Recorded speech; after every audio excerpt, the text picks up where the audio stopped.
High, this is Mazhar Rakib from First Learn English. আজকে আমি আমাদের অ্যাবসালম অ্যান্ড অ্যাকিটোপেল এই পোয়েমটি সেকেন্ড পার্টে এটার সামারি নিয়ে আলোচনা করব। সো আমরা এটার প্রথম পর্বে এটার থিম, ক্যারেক্টার, সেটিং ওগুলো নিয়ে আলোচনা করেছিলাম। সো আজকে হচ্ছে এটার পার্ট 2। সো আমরা সরাসরি এটার সামারিতে চলে যাই। আর হ্যাঁ, এখানে যেই কাহিনীটা বা যেই একটা স্টোরি নিয়ে এই পোয়েমটা লেখা হয়েছে, এটা মূলত একটা বাইবলিক্যাল পোয়েম বলা হয় এটাকে, বা বাইবেলের একটা স্টোরির উপর বেস করে, বা এটা হয়তো আমাদের ধর্মগ্রন্থেও কিন্তু কানেক্টেড থাকতে পারে, বা এটাকে এখানে হয়তো বিকৃতভাবে উপস্থাপন করা হয়েছে। সো এটা আসলে আমরা জাস্ট পড়ার জন্য পড়ছি, এটা আমরা সিরিয়াসলি নিব না। বিষয়গুলো আমরা আমাদের জাস্ট অনেক বিষয় থাকতে পারে যেটা হয়তো সাংঘর্ষিক হয়ে যেতে পারে, বাট আমরা এটা সিরিয়াসলি নিব না, আমরা জাস্ট এটা পড়ার জন্যই পড়ব। সো আমরা এটা শুরু করি। এখন আমরা এটা সামারির ইন্ট্রোডাকশনটা একটু দেখি। Absalom and Achitophel is a famous satirical poem by John Dryden, written in heroic couplets and first published 1681। তো এই যে অ্যাবসালম অ্যান্ড অ্যাকিটোপেল, এটা একটা স্যাটারিক্যাল পোয়েম যেটা জন ড্রাইডেন লিখেছিলেন, এবং এটা সে হিরোইক কাপলেট হিসেবে এটা লিখেছেন, এবং এটা প্রথম প্রকাশিত হয় 1681 সালে। Absalom and Achitophel, the most brilliant political satire of Restoration age. আর এই অ্যাবসালম অ্যান্ড অ্যাকিটোপেল এটা খুবই ফেমাস একটা পলিটিক্যাল স্যাটায়ার বলা যায়। অর্থাৎ তৎকালীন সময়ে রেস্টোরেশন এইজে তখন ইংল্যান্ডের যে পলিটিক্যাল ইস্যু বা পলিটিক্যাল অবস্থা ছিল, রাজনৈতিক অবস্থাগুলা, ওগুলাকে এখানে স্যাটায়ার করে এই জন ড্রাইডেন এই কবিতাটি লিখেছেন। তো এই জন্য এটাকে একটা স্যাটারিক্যাল পোয়েম বলা হচ্ছে। Dryden wrote it to condemn the anti royalist leaders. He wrote it addresses king David and his son Absalom. তো এই ড্রাইডেন এটা মূলত অ্যান্টি রয়্যালিস্ট যারা ছিল তাদেরকে কন্ডেম করে লিখেছে, এবং তাদেরকে একটু নিচু করে লিখেছে, এবং এটা সে এখানে কিং ডেভিড এবং অ্যাবসালম, তার ছেলে অ্যাবসালম, এই দুজনকে এখানে অ্যাড্রেস করে, তাদেরকে উদ্দেশ্য করে এখানে এটি লিখেছেন। সো মানে ড্রাইডেন মূলত অনেক বিজ্ঞ, এবং তার এই রাইটিংগুলা সেগুলো কিন্তু অনেক বেশি উইটি হয়ে থাকে। This poem is famous as a powerful political satire in English. ড্রাইডেনের এই লেখাটা এটা খুবই পাওয়ারফুল একটা পলিটিক্যাল স্যাটায়ার হিসেবে এটাকে কনসিডার করা হয়। সো আমরা এখন এটার ব্যাকগ্রাউন্ড দেখি। আর হ্যাঁ, এটার ব্যাকগ্রাউন্ডও মূলত বাইবলিক্যাল ব্যাকগ্রাউন্ডও হতে পারে, আবার এটার হিস্টোরিক্যাল ব্যাকগ্রাউন্ডও রয়েছে। সো আমরা এটার সামারি ব্যাকগ্রাউন্ডটা একটু দেখি। This satire is actually a metaphor describing the political situation in England at that time. আর এই স্যাটায়ারটা এটা মূলত একটা ম্যাটাফর হিসেবেই আর ড্রাইডেন এটাকে লিখেছেন। আর এখানে ইংল্যান্ডের ওই সময়কার ইংল্যান্ডের পলিটিক্যাল যে ইস্যুগুলো, পলিটিক্যাল যে সিচুয়েশনগুলো, ওগুলাকে ডিসক্রাইব করেছে। John Dryden was a court poet at the time of king Charles 2। ওই সময়কার একজন কোর্ট পোয়েট ছিল এই জন ড্রাইডেন। তো the king told John Dryden to write the poem in order to stop the Earl of Shaftesbury led by the Whigs. আর এই যে king David, সে জন ড্রাইডেনকে বলেছিল যে একটি কবিতা লিখতে, এবং এই হুইগদের যেই নেতা যে হচ্ছে আর্লস অফ শ্যাফটেসবারি, তাকে স্টপ করার জন্য, তাকে তার এই রাজার বিরুদ্ধে সে যে বিদ্রোহ শুরু করেছিল, এটা যেন সে বন্ধ করে, এগুলার জন্যই মানে একটি কবিতা লিখতে বলেছেন কিং এই ড্রাইডেনকে। সো এটা এই আর্ল অফ শ্যাফটেসবারি এটা মূলত রিপ্রেজেন্ট করে অ্যাকিটোফেলকে। আমরা ক্যারেক্টার যখন পড়েছি তখন দেখেছিলাম। সো সে হচ্ছে মূলত, অ্যাকিটোপেল হচ্ছে মেনলি হুইগসের লিডার। তো the king has no legitimate children, এবং তার কোনো বৈধ সন্তান ছিল না কিংয়ের। So he nominated his brother mister James to sit on the throne. আর এই জন্যই তার যেহেতু কোনো বৈধ সন্তান ছিল না, এই জন্যই সে তার ভাই জেমসকে তার অবর্তমানে এখানকার থ্রোনের জন্য সে নমিনেট করে গিয়েছিল। জেমস এখানে ডিউক অফ ইয়র্ক হিসেবে তাকে রিপ্রেজেন্ট করা হচ্ছে। James was a Catholic and therefore the people of England did not accept him. আর যেহেতু জেমস ছিল একজন ক্যাথলিক, আর ক্যাথলিকের মধ্যে আমরা রাজাকে দেখি, জেমসকে দেখি, আর ক্যাথলিক হচ্ছে এই জেমস, আর হুইগ হচ্ছে অ্যাকিটোফেল।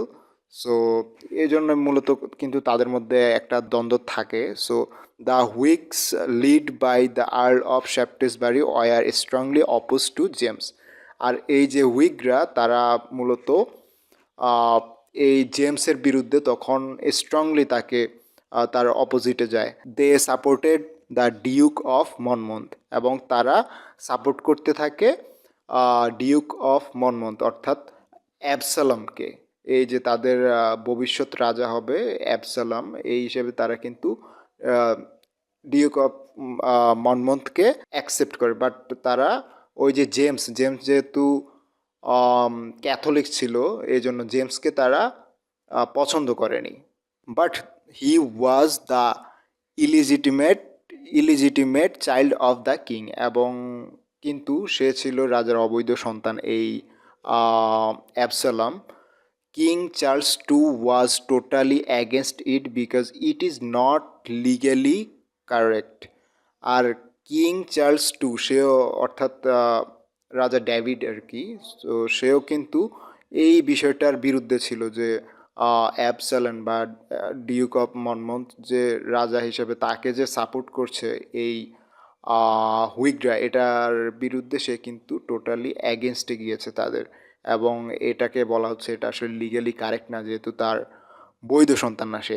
So John Dryden composed this satire with the aim of politically defeating the king's opponent. আর এই যে এই সব বিষয়কে দেখেই কিন্তু তখন এই জন ড্রাইডেন এই স্যাটায়ারটি কম্পোজ করেছিলেন।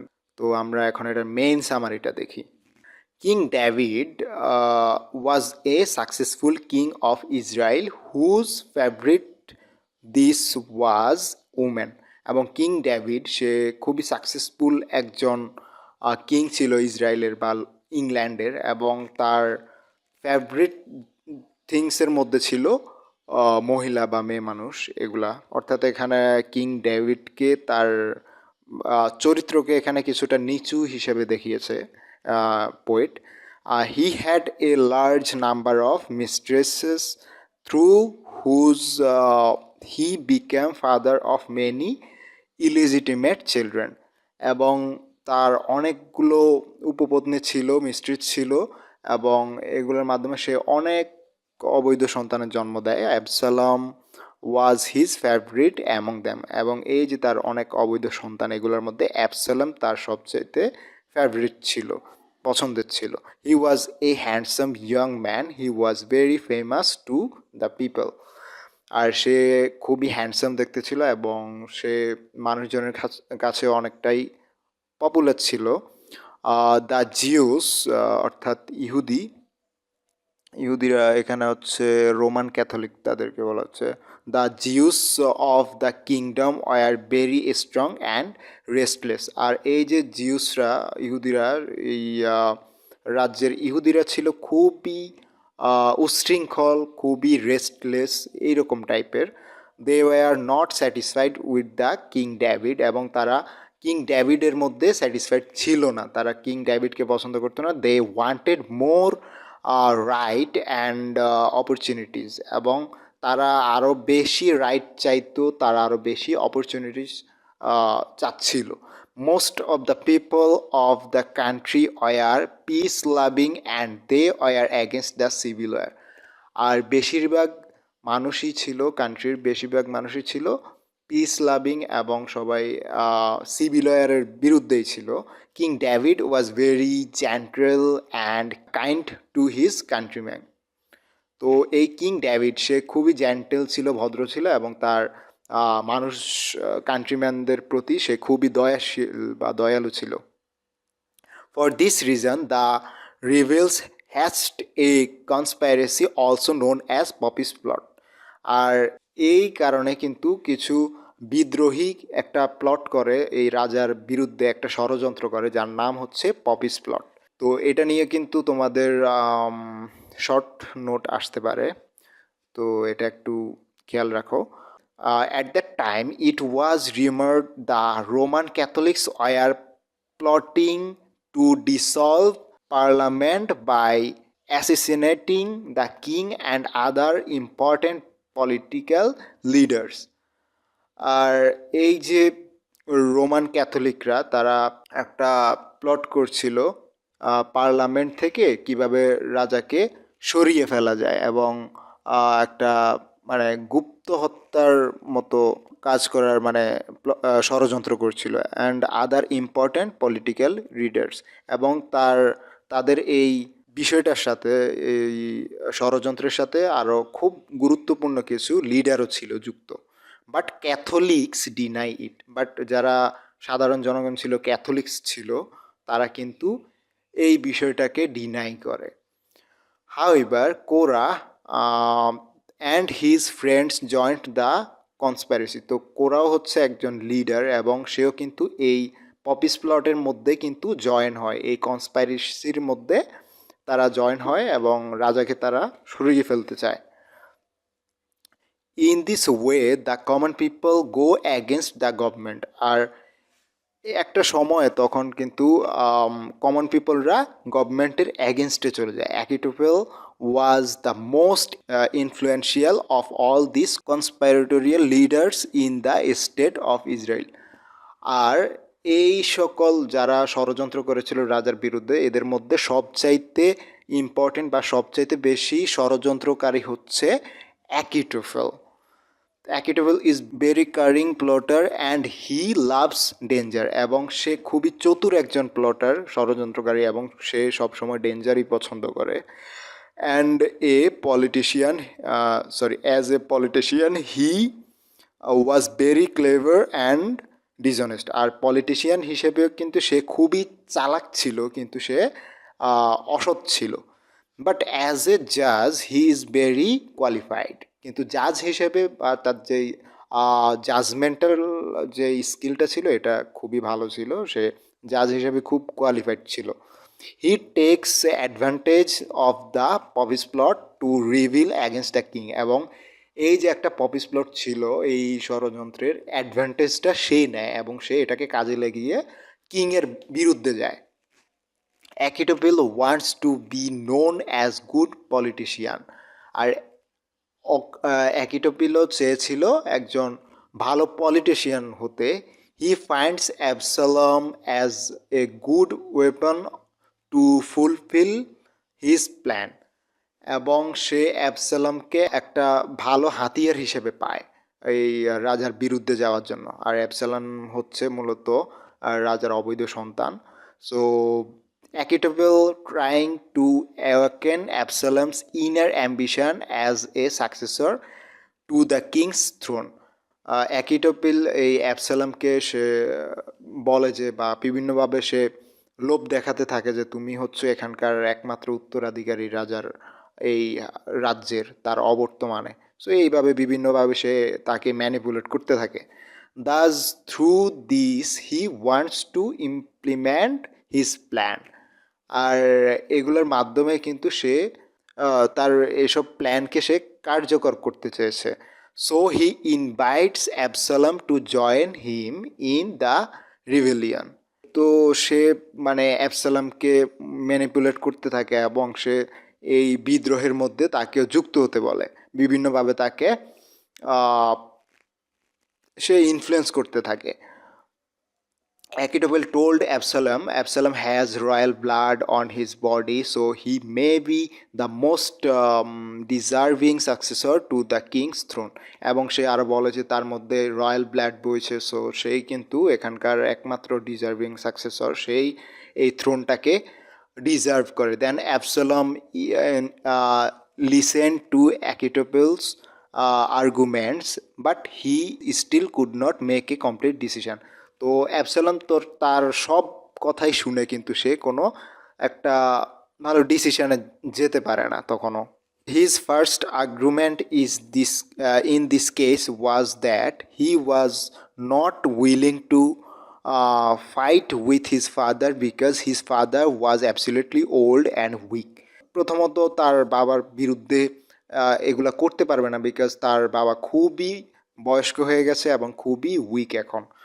Secondly, his father loves him very much, so he does not want to take the opportunity to does not want to take the opportunity to love him. এবং সেকেন্ডলি তার বাবা তাকে খুবই ভালোবাসে, খুবই স্নেহ করে, সো সে কিন্তু এই বিষয়টারও অ্যাডভান্টেজ নিতে পারবে না।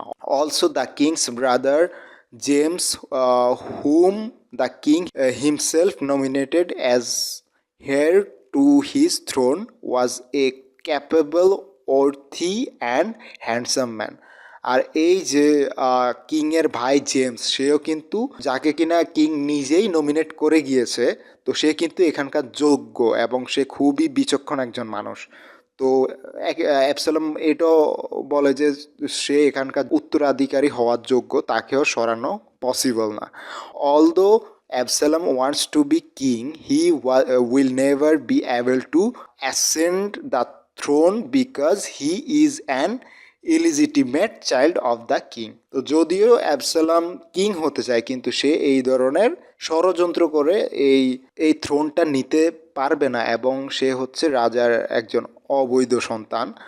Achitophel noticed his hesitation. He explained with more arguments to bring Absalom to his team.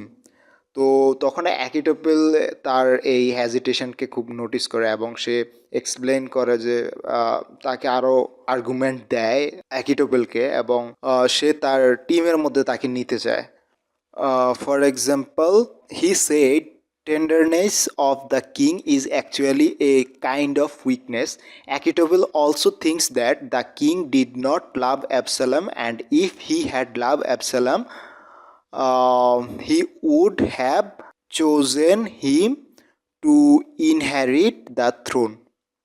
এবং সে আরও থিঙ্ক করে যে কিং অ্যাবসালামকে ভালোবাসতো না, যদি সে আসলেই তাকে ভালোবাসতো, অ্যাবসালামকে এগুলো বলে আর কি, তাকে ম্যানিপুলেট করতে বলে যে সে যদি আসলেই অ্যাবসালামকে ভালোবাসতো তাহলে কিন্তু তাকেই তার উত্তরাধিকারী করে যেত। Finally Absalom falls into his trap and agree with his argument.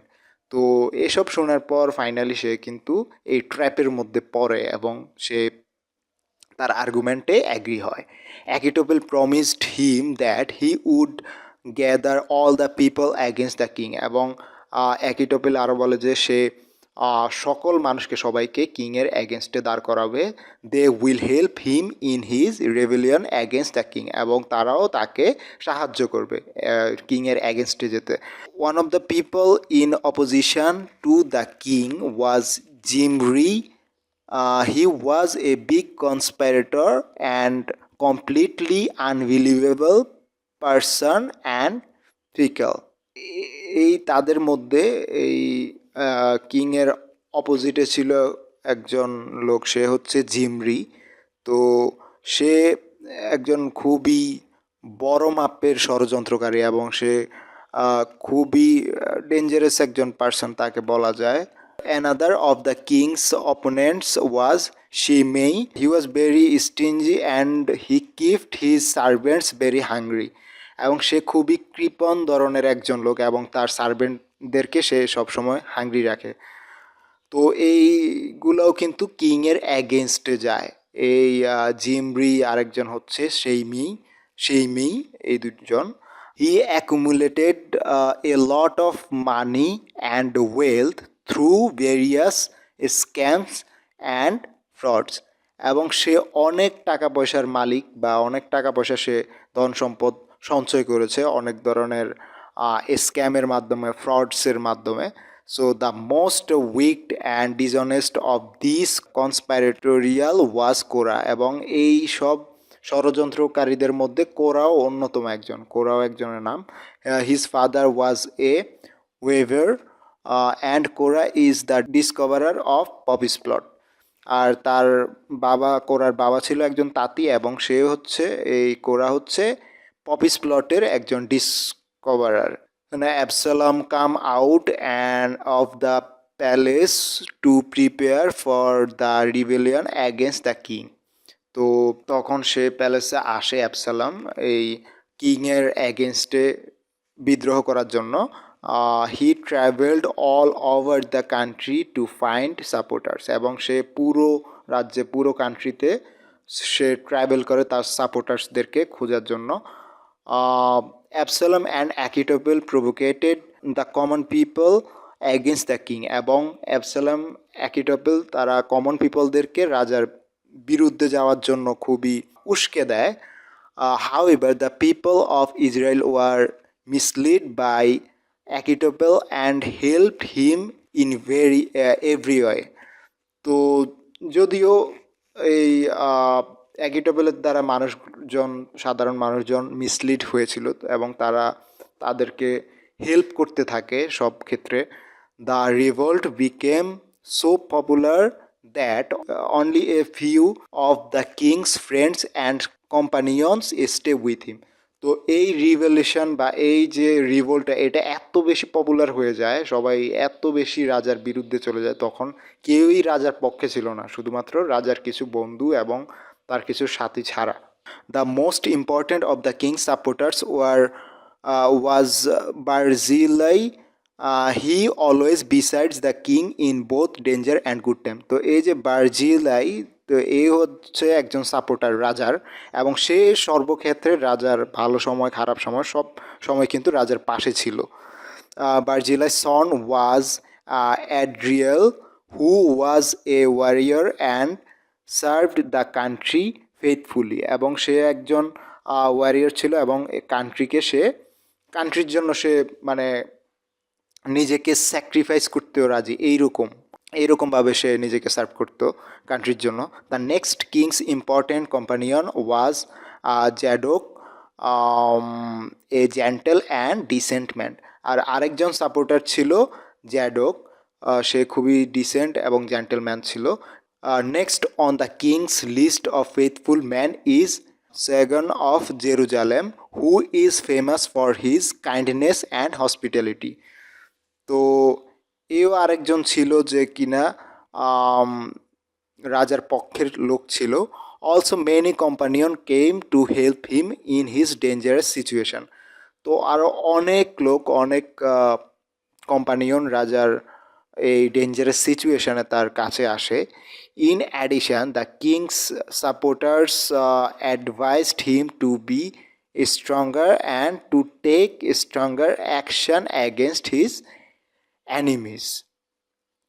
তো তখন তার কোম্পানিয়ন যারা আছে রাজা, তারা তাকে অনেক পরামর্শ দেয়, সৎ পরামর্শ দেয়, এবং তাকে ধৈর্য রাখতে বলে, স্ট্রং হতে বলে, এবং তার এনিমিদের বিরুদ্ধে সে অ্যাকশনে যেতে বলে তাকে। King David was very pleased with his well wishers that day and delivered a powerful speech. এবং তখন কিং ডেভিড সে তার সাপোর্টার্সদেরকে দেখে খুবই খুশি হয়, খুবই প্লিজড থাকে, এবং সে তখন পাওয়ারফুল একটা স্পিচ দেয় সকল জনগণ সবাইকে উদ্দেশ্য করে। He said that he treats his countryman as a father treats his children. তো সে বলে যে সে তার মানুষদেরকে, তার কান্ট্রিম্যানদেরকে এইভাবেই ট্রিট করেছে যেভাবে একজন বাবা তার সন্তানদেরকে ট্রিট করে। His humble demeanour has been presented as his weakness, now he will rule like a king. আর সে এটাও বলে যে তার এই যে হাম্বেল হয়ে থাকাটা এটাও কিন্তু একটা সময় তার উইকনেসে পরিণত হয়েছে, বা মানুষজন এটাকে তার একটা উইকনেস হিসেবে নিয়েছে। সো সে এখন থেকে একজন কিং হিসেবেই রুল করতে থাকবে, সে উইক হবে না এরকম। Since the people want to the rule of law, so he will follow the law and apply with them. তো যেহেতু মানুষরাও চায় ল এর রুলটা, তো সেজন্য সেও লটাকেই ফলো করবে এবং ওটাই অ্যাপ্লাই করবে তাদের সাথে। And his talent must obey him, he will communicate with the rebels at his own convenience and suppress them. এবং যে বিদ্রোহীরা আছে তাদের সাথে সে কমিউনিকেট করবে তার সুবিধা অনুযায়ী এবং তাদেরকে সে দমন করবে। In this way law and discipline return to the country and the rule of the king was established. এবং তার এই বক্তৃতা, তার এই স্পিচের মধ্য দিয়েই কিন্তু মূলত ল ফিরে আসে, ডিসিপ্লিন ফিরে আসে তার কান্ট্রিতে, এবং রাজাও তার রুলগুলা এস্টাবলিশড করে। তো মূলত এটাই ছিল এই অ্যাবসালম অ্যান্ড অ্যাকিটোফেল এই কবিতাটির সামারি। তো আশা করি তোমরা কিছুটা হলেও বুঝতে পেরেছ। মূলত এখানে কবি এই কবিতাটি লিখেছেন একটা স্যাটায়ার হিসাবে তখনকার রেস্টোরেশন পিরিয়ডে, তখন যে পলিটিক্যাল সিচুয়েশন ছিল এটাকে তিনি স্যাটায়ার করে তুলে ধরেছেন। সো আশা করি তোমরা এটা বুঝতে পেরেছো। সো নতুন ভিডিও নিয়ে খুব শীঘ্রই আসবো। সে পর্যন্ত take care, take love and tata. Linguistic ELT history of English literature এবং অনার্স থার্ড ইয়ার ফোর্থ ইয়ারের ক্রিটিসিজম সহ আলাদা আলাদা সকল বিষয়ের কোশ্চেন ওয়াইজ কোর্স নিতে এখনই যোগাযোগ করো ভিডিও ডেসক্রিপশানে দেওয়া আমাদের ফেসবুক পেজে, বা মেসেজ দাও আমার ফেসবুক আইডিতে, অথবা আমাদের নাম্বারে যোগাযোগ করতে পারো।